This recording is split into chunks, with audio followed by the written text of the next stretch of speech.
Hey, what's going on? We recently had the chance to sit down with Dan Lorenzo and Johnny Kelly from Patriarchs in Black. The conversation went so long, we wound up slicing it into two parts. The link to part one of the interview is in the description below, so be sure and check that out. Also, if you like this kind of stuff, be sure and subscribe to the channel, like the video, share it to your friends. Hit the notification bell to keep yourself aware of the new stuff that we're posting. We've got some typo giveaways coming up, so you want to stick around for that. And with that, here's part two of the interview. Nice. Yeah. Well, listen, I appreciate the thoughts on Sabbath, but switching gears a little bit, there is a lot of typo chatter these days. Speaking of Black Sabbath, that we would be remiss if we didn't ask you about. Yeah, so the live record. Kenny kind of announced that you guys were mixing something. We were able to get our hands on a show. I just got a mix of one of the songs just like 2-3 weeks ago for to approve it. It's being mixed and mastered. It was mixed and mastered, and we were gonna put it out with one label, and now I believe we're doing it with the Nuclear Blast. Okay. I'm not exactly sure when it's coming out. Right now we're going through the artwork and stuff like that, approving that kind of stuff. So Monty Connor's putting it out? Yes. Great. Yeah.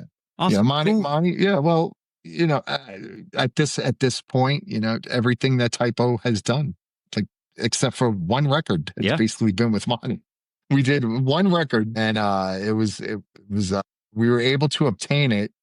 At this point, it's really hard to find stuff that's of any, sonic quality that we could release. At this point, I'm willing to just repackage bootlegs and put them out. Why not? Pearl Jam sells them at every show. Well, you've definitely still got the audience every night. Yeah. The typo fan base is rabid. Yeah, actually, it's pretty mind blowing. Back then, especially when I joined the band over 30 years ago, you're not thinking, what are people going to be saying 30 years from now? Nobody ever had that kind of foresight. Yeah, nobody thought that. We always thought that the band was going to end literally the following day. At whatever show we played, we were like, "Oh, this must be the last show. That's it." This can't keep going the way that it's going. Yeah. Does it blow your mind when you pause and think about that?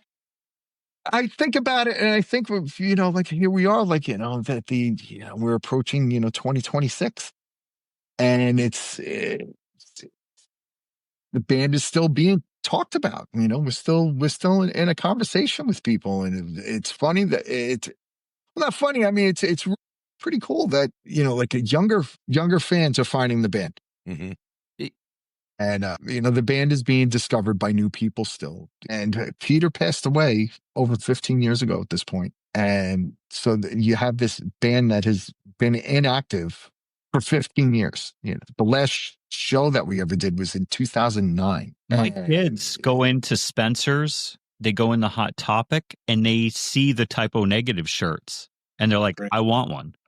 And it blows my mind. They're 14 and 12, and they're into it. And then we're seeing, we posted this, I'll put this up, we're giving this away, and we have teenagers reaching out to us, begging us to pick them. And it's crazy. And I think it's a testament to, Peter and some of what he wrote and what the four of you did together.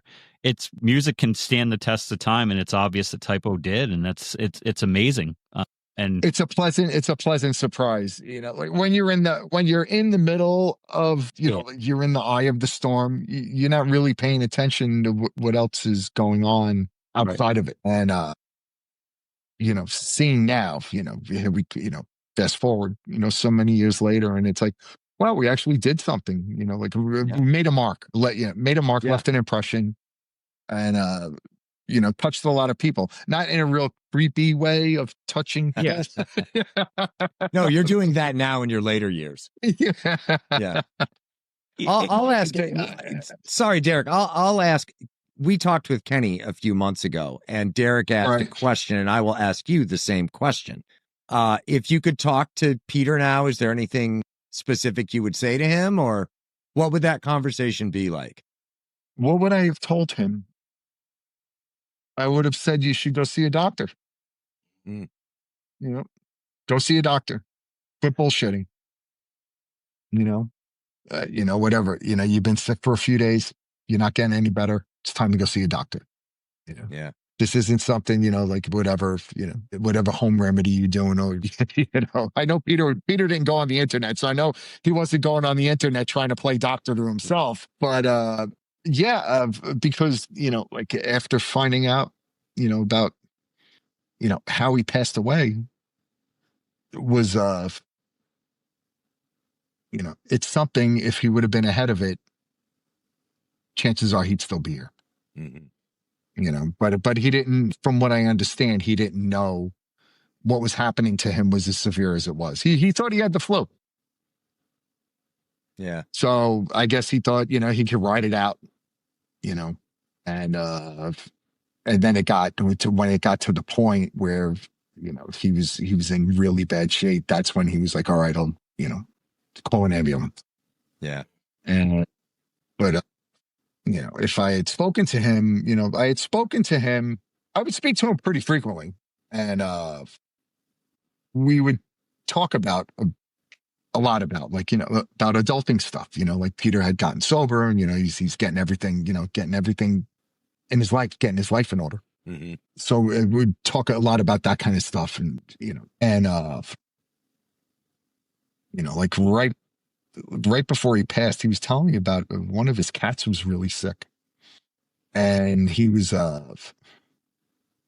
taking the cat to the vet, doing that kind of stuff. And he was telling me it was really expensive, the treatment to try to save his cat. And so then find out he passed away, I was nervous that he may have relapsed. And come to find out, he didn't. But that was the first thing I thought of. When it was like he was going through all this stuff, with his cat, whatever, maybe he got upset, relapsed, body couldn't take it, and then that was it. But that wasn't the case at all. Come to find, the toxicology report came back clean, and then to find out, with the sepsis, that could have been prevented. So then I got annoyed, I got upset. He was like, why don't you just go to the doctor or whatever? But had I spoken to him when he was sick, I would have tried to push him to go to the doctor. What would current day Johnny say to Peter? Don't go on the internet. Don't read the news and don't go on the internet. You're not cut out for this. Yeah. Good sage advice, man. Who is? Turn it off. No, they'd be, Peter, in this current climate, there are people be outside of his house with fire and pitchforks every night. Oh, absolutely. Yeah, absolutely. And it would wind up becoming like he would probably find it really funny at first because he loved like getting a rise out of people that way, and like like poking the bear. He loved doing that. He loved doing shit like that. Now, you mean fuck you, God wasn't trying to poke the bear? Actually, no, he wasn't. He was upset with God because of what was happening to his family. I think the song it's either about his father or his mother, and he was upset and he felt betrayed, and that's what that was, But yeah, most people on the internet, my God, he's kill him, burn him, he's a witch, burn him at the stake, he's a witch, like Monty Python. Well, I have to ask one more typo question because again, we got it. Tribute shows. Kenny had mentioned that there's talks, percentage wise chance of a tribute show. What is it? Is it 20%? Is it 50? What do you think? Honestly, I really don't know, because what's happening now is people are starting to approach us saying, hey, have you thought about, doing something, or, now may be a good time to do this. It's been 15 years, it's time, you guys should do something. So we're starting to get approached by people about doing something, but it isn't something that we've been say like, like actively pursuing or having discussions about, or where it's like, all right, when are we going to do this? How are we going to do it? Who are we going to do it with? None of that has come up. We've never discussed who would sing. Yeah. That conversation has not happened. Are those approaches welcome? Oh, I mean, it's of course the curiosity's there to see, who knows, but I mean, yeah, I think it's time to do something, in terms of like, celebrating Peter's life and his music, and it seems like, I mean, you go online and you see people like, like after you guys posted the stuff about Kenny, and you see all the people, you see a bunch of people, a bunch of haters and stuff like, oh no, you can't do it. No, Peter, no typo negative. And then there's other people who be like, I'll be there. And I watched it with, with Pantera, for instance. Everybody complained all the way to the arena. They bitched all the way to the arena. And now I like, we toured with Pantera. We toured with Pantera when they were at the height of their popularity, at the height of it. Yesterday? And no, now it's yesterday. Right. But when the band was active, we were at. But you didn't drink with them at all. No. We usually talk about like physics and lawn care and things like that. No toilet paper. No, environmentally, that would be environmentally irresponsible to waste so much paper. And to see what they're doing, I saw them play 2 months ago. They played in Dallas, and I went to the show, and they did all the touring that we did. They never played rooms that big and sold them out like that. Mm-hmm. When we played with them, we played at Nassau Coliseum, and Nassau Coliseum is the smaller arena at the time. Like Nassau Coliseum's Long Island, Madison Square Garden in New York City, and then you had like the Brendan Byrne Arena, or which Prudential Center now, and Nassau Coliseum was the smaller one, and it wasn't sold out. And this was far beyond driven. At the time, Pantera was huge. Yeah. But now they're filling up sheds all over the place, and so I guess seeing like the success that a lot of bands have had that don't have all of the original members in them and stuff like that. Of course, typo negative is going to get thrown into the conversation. If I can throw that now that it works with all these other bands, everybody out there, the Sharks are out there now saying, who else can we get? Who else, who else can we resurrect? I love what Linkin Park did. I forget. Linkin Park with they got the girl singer. I mean, it was cool because didn't they have like the whole band except for the girl that took the lead vocal thing? And then after they did a couple of shows, and then after that, a lot of people started stepping out. Like the drummer only did what? Just a couple of shows or whatever, and then he stepped out. I know that Linkin Park was a big band. There was like 6-7 people in that band. Yeah. But I thought the whole approach to it was really unique, and it worked. I mean, I was never really a big Linkin Park fan, but which I heard the single, and I thought she did a great job. And the band, it sounded like the band, and they sounded great, and it was something unique. They weren't taking that like cover band approach. They were trying to do something unique with what they had, which is what I admired. I thought that was really cool. I think it'd be cool to see like the DNA is still there. Yep.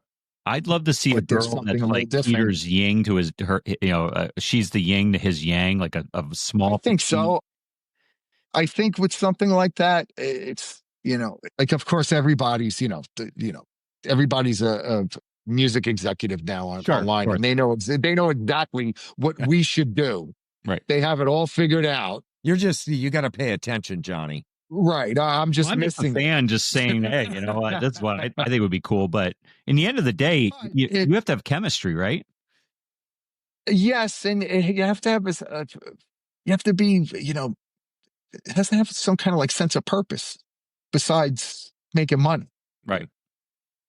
And I think that, fans would see something that would be like a blatant cash grab. Yeah. If you did something like that, like it would be very easy to find one of these dudes that plays in some typo cover band, get the tall guy with the long hair and the fangs and put him in the front and have him roll his R's when he sings and stuff and, do the whole thing. And it's basically, you have guys in typo being in a typo negative cover band. It's like that band, whatever. It'd be like, that band like Hairball. Well, we have the utmost faith you guys will make the right choices. It would something like that it would have to be really cool. And really the whole purpose of it would be to, to celebrate typo negative. Mm-hmm. Not to recreate or try to recreate something that you can't do with Peter gone. Yep. Yeah. And it would have to be a tribute to what he did, not to, cover it or to recreate it. There are certain aspects of it that would be cool to do. Of course I miss playing those songs. I miss that. And, I miss the music. I miss the band. I miss the guys. It's been really different, the last 15 years, still doing it, still playing in bands and, traveling and touring and, performing and, but it's just different. It was different, with them. And I miss them. And, I would love to play with them again, like the purpose would have to be, would be to be celebrating something, not covering something or recreating something. Mm-hmm. Well, like I said, we look forward to you guys making the right choices for you. And because if it's the right choices for you, it'll be the right choices for Peter. And hopefully Josh is interested in doing it too. That would be great too. Well, everything we do, Josh is involved. I do love talking to him and I do love getting he's still the same guy. Yeah. Which is great. Slitzy too. He's got to be involved. But yeah, it wouldn't be something like, hey, we're putting the old gang back together. You can't do it like that. No, but he needs to be there with the camera and, But he was a very, for us, he was a very important part of who we were, and he was with us every day. He was there he got hired. I'm convinced he was hired just to torture us. No, I'm being. I'm not trying to be funny. I'm pretty convinced because he used to work for our manager. Our manager had like a skate shop in Brooklyn, and he used to work at this store. And then he started working with our manager had new bands, unsigned bands and stuff like baby bands. And he was trying to break in new bands, and he would have Jeremy go out with these bands and help them. And a bunch of those bands, they would come out when we were playing, close to home or whatever, they would be open enough for typo negative. And that's how I met Jeremy. He was working for one of Ken Creedy's other bands. And then we were touring, and I think we started touring with Danzig. And I forget where we were, but we were on the other side of the country. And I see Jeremy and I'm like, what are you doing here? And he's like, I'm here I'm working with you guys. I was like, doing what? He was like, oh, I'm just here, helping out wherever guys need help. It doesn't sound like much of a job. And so anyway, that's what he was doing. He was like a, production assistant was, I think, his official title. And our light guy saw that he really wasn't doing anything. And he started making Jeremy help him with the lights, helping him set up and stuff. And then he taught Jeremy how to work on the console and stuff and do the show. Yeah. And then, Jeremy was just there to harass us. If you ever asked him to do something, if you needed help with something, he wouldn't do it. And he'd just berate you and just give you a hard time and stuff. He was literally there just to bust balls. And, for a long time, our tour manager would be like, we have to fire these people. Yeah. We would be like, oh no, but he's so funny. He makes us laugh all day long. And, but yeah, that's how Jeremy wound up becoming the light guy. Then our original light guy, Neg, he left. He stopped touring, got out, married a girl, moved to Sweden. That's it. That was it. And then Jeremy took over the job as lighting director. That's how, and then Jeremy stayed with us for years. He was with us. I think at that point, he was with us for like 14 years, something like that. Yeah, he was there a while. 14, 15 years. Yeah. He was there a long time. You wouldn't have the VHSs, the DVDs without them. That could be looked at two different ways. Oh, okay. It's you could look at it in one sense where it's like, wow, it's cool that we have this footage, and it's like, and then the other way would be like, Jesus Christ, we have this footage. Somebody why are we captured what putting this happened. out? Yeah, right. We're supposed to destroy the evidence, not keep it. Well, he posted on Instagram that he found more videos and he has more footage. There is a lot more footage, and I mean, a lot of it is mundane and stuff like that. But some of the stuff that he's shown me, some of it's actually really funny. Well, hopefully we'll see it. Some of it is definitely not suitable for 2025, 2026 and stuff. Like it's a different world we live in. But some of the stuff actually is really funny, and it was great to see it. But I've seen it, and now I can't unsee it. But Jeremy says that he has other stuff, and I found a couple of things. I had a little video camera. I mean, I wouldn't use it a lot, but there were a couple of things that I found. I have some footage from when we were shooting the "I Don't Want to Be Me" video. Nothing. Yeah, just behind the scenes shit. Or whatever. Yeah, just some stuff like like them putting shit together, and and nothing involving farm animals. Well, yes, there's nothing that can incriminate anyone. That hesitation concerned me. I'm not going to lie. Well, I had to think. I was like, wait a minute, what do I have on there? Well, we're probably going to have to split this into 2 or 3 parts. However, we still have our fan questions, and John has compiled those. You want to do a rapid fire? Let's bust through. Now, some of these, and thank you to all our audience members and listeners that chimed in and had questions. Some of them we've already answered, but we'll go through a couple. Okay. I can come up with an I can come up with an alternative answer. Oh, sure. Come up with something else. Yeah. Decide if you like something else better. Yeah. Maya Hoffer wants to know if Patriarchs in Black or any of the other bands that Johnny is in has any plans on touring specifically in Vancouver anytime soon. Touring now is a whole lot different than it was a few years ago, and it's really tough to get a band on the road. Yeah. The answer, no. And it's tough to get a band on the road that has like 20 people playing on the record. I've wondered about that too, how you guys would finesse that. I mean, presumably you'd have to pick one singer and one bass player, right? Or maybe 2. Well, and then that would take away from the whole thing that Patriarchs in Black is, and that's the unfortunate part of it. But logistically, Patriarchs would be a total logistical nightmare. And when you start getting into the X's and O's about, what kind of money Patriarchs in Black would be guaranteed, like, how much money we'd be making, it doesn't even, you couldn't even put everybody on Greyhound buses. Forget about flights. All right. Very good. Floral Owl's mother had a whole slew of questions, but we'll try and narrow it down a bit. Have either of you ever reached a point where you realized that you'd been doing, I think this is a technical question in terms of playing guitar, playing drums. Have either of you reached a point where you realized you'd been doing something wrong technique-wise and had to fix it? We've talked about this with you, Dan, a little bit. You've got a very unique picking hand and all that. So what problems have you guys encountered from a technique standpoint that you needed to revise later down the road? I'm going to go back. You want to go first?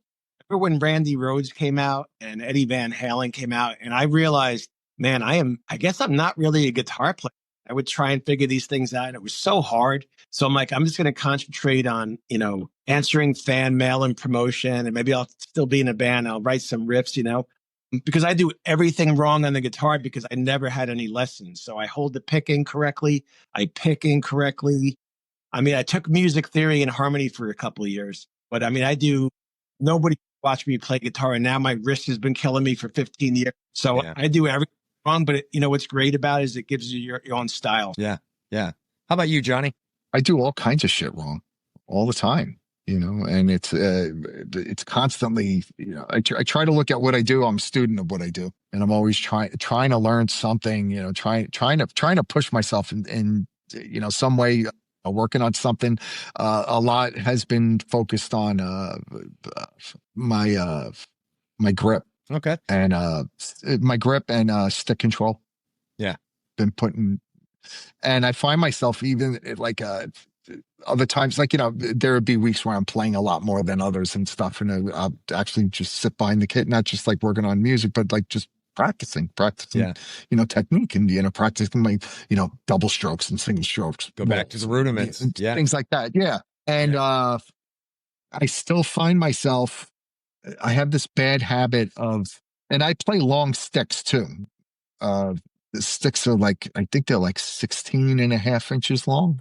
Are you still playing head sticks? Yeah. Yeah. Okay. They're the Tommy Lee signature model. So I don't, it was like 18 inches long. 2B. Yeah. Yeah. I used to play, he has two models. He has the concert model and a studio model. The concert models were they were 17 inches long. Yeah. And I played those for years. And then I went to the shorter ones and they were 16 and a half, 16 and 5/8. And I still find myself, I'll keep the stick in my hand and it's it will only be here to use the bottle. It'll wind up sitting here instead of being here. And so then it doesn't have the proper balance for it. It's great to hold it that way because now it's you have something longer and it becomes heavier when you're trying to hit something. But then when you're trying to do something that involves, say, some kind of skill, it's not the best place to have. It's not the best place to be holding a stick. Yeah. Yeah. Well, the last question I think was just for Johnny, but I want to extend this to Dan too. Shino Hammond asks, if Johnny Kelly was stranded on an island and could only play one brand of drums for the rest of his life, what would it be? And again, I'll extend that to Dan as well with guitar. Because I know you're a Gretsch player, right, Johnny? Long-time Gretsch player? Yeah. And Dan, you're a long-time Gibson Les Paul guy, correct? Absolutely. So would that be it for you guys? Would you just stick with what you got? Yeah, that's all I need. That would be it. I have in the spring, I just got a new kit from Gretsch. I got a Brooklyn kit, which is for years I've had the Broadcaster kit, which is amazing in itself too. It's the shell is poplar thick. It's a 3-ply shell. It's a thick ply of poplar sandwiched between 2 thin plies of maple. So it has great tone. Doesn't have the projection, say an all maple shell kit has. Maple has more projection to it. And the Brooklyn kit is multi plies of maple and poplar.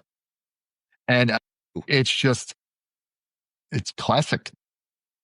It's a classic sounding kit. And so, and I got it in the big size, 26, 14, 16, 18. And the thing just sounds monstrous. Yeah. It sounds perfect. Love those huge kick drums. Yeah. Just moving air. Everything that it hit is just air. How about you, Dan? What are you living with for the rest of your life on the island? The Les Paul. And do you have a Les Paul custom I know you play guitar, John. You have any Les Pauls? I wish I had a Les Paul. No. That is one that is not on the wall. So the craziest thing about Les Pauls, if anybody buys a Les Paul, I think it's still this way. You spend $3,500 on the guitar. You pick it up. You got to play live, and all it does is feedback. Pickups are useless. So you have to play pickup, which lowers the value of the guitar. Not that I care, but sure. Les Paul, the last 20 years, I'll plug into whatever amplifier. I was just 1 second on my sound because if it's a Les Paul custom with a DiMarzio pickup, it doesn't matter what you plug it into. Literally doesn't go wrong. Awesome. Well, Derek, before we get into the quickies, you got anything else? No, it's been a lovely time catching up with you guys. I like that we do this yearly, and I expect that, Dan, the way that you crank out music, we might be doing this every 6 months. No, I'm trying. I went after we handed it home. It was in February, and they said we're not going to release this till August. And everybody told me stop releasing so much music, including the record label. So I didn't play guitar for many months. I didn't write a song, and I'm getting back into it now. And you sought therapy and got help for the problem. Yeah, fucking. It's so hard. We don't get any money. I mean, every song we do, I lose money because I get so excited. I buy stupid ads on Blabbermouth or whatever. So I lose a lot of money doing it. But I love it, So I'm trying to cut and even figure, do we release records or do we just release a single every now and then, I don't know what their answer is. Well, the last thing we got for you is a little section called Quickies. They're real simple, this or that, and you can keep it short. You can expound your answer, whatever you want, but they're pretty simple. We're not going to tax you too hard. So, and these are for both of you guys. First one, analog or digital? I'm going to say digital. Okay. I'm not a purist. You know, I mean, there is a certain warmth that comes from analog that it seems like, you know, the whole digital world is trying to replicate analog sounds. But, you know, I'm not playing it Steely Dan. Yeah. You know, you're not going to know the difference of what I'm doing. Okay. Awesome. Next one, burgers or tacos? Fish tacos for me. I don't eat meat. Okay. I am a Texan now, and I do eat a lot more tacos than I did. But I will go with a burger. Okay. Very good. Books or movies? I'm going to say books. I've been reading some books again lately. Now that it's getting cold out. The only books I read are shop manuals, wiring diagrams and stuff like that. So good. Now, hey, you're still reading, so I will go with movies.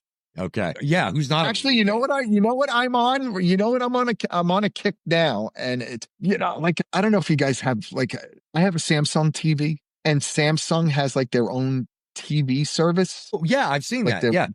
Their own streaming service, which I've never used until about 2 weeks ago. And they have the Walking Dead channel, and I got sucked into it all over again.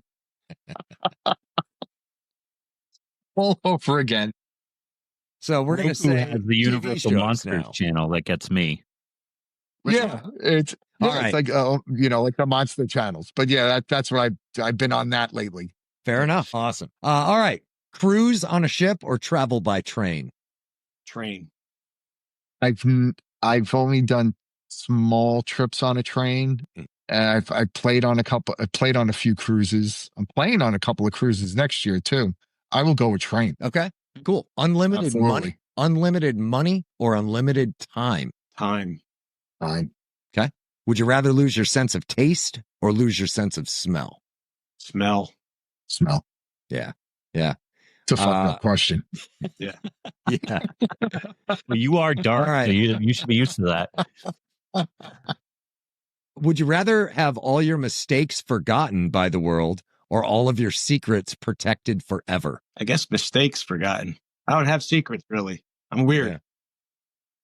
Yeah. That's open. That's cool. You're going with secrets? Okay. Yeah. Well, we know there's some questionable farm animal activity in your past. So, and the last, go ahead. No, allegedly the farm animals. Fair. Yeah. And the last and perhaps most important quickie, Shit Talk Reviews or any other podcast? I love your podcast. Shit Talk Reviews. Come on. Yes. God bless you. Doing something right. Gentlemen, listen, thank you both so much for all the time. Welcome. You guys have been real generous, and we always enjoy hanging out with you guys. Thank you, guys. A lot of fun. Absolutely. Thank you so much.